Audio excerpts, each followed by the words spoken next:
అల్లరి Naresh route మార్చాడా?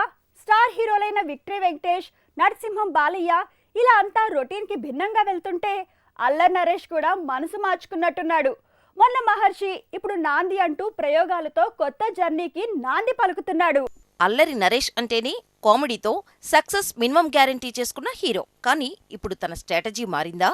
Comedy మూవీలతో ఏడాదికి 2-3 హిట్లు సొంతం చేసుకున్న అల్లరి నరేష్ గత కొన్నేళ్లుగా డీలా పడ్డాడు. అలా డజన్ పైనే ఫ్లాపులు ఫేస్ చేసిన ఈ స్టార్ ఇప్పుడు కంప్లీట్ గా రూటు మార్చినట్టున్నాడు.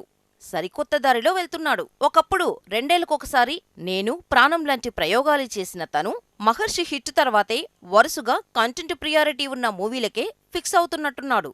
మహర్షిలో ఫ్రెండ్ పాత్రలో కదిలించి ఇప్పుడు ప్రయోగాలకి నాంది పలికాడంటున్నారు. నాంది లాంటి ప్రయోగాలు ఒకవైపు, బంగారు బుల్లోడు లాంటి కామెడీ ట్రాక్ తో సేఫ్ గేమ్ మరోవైపు. అలా అల్లరి నరేష్ 2 పడవల ప్రయాణం చేస్తున్నాడా?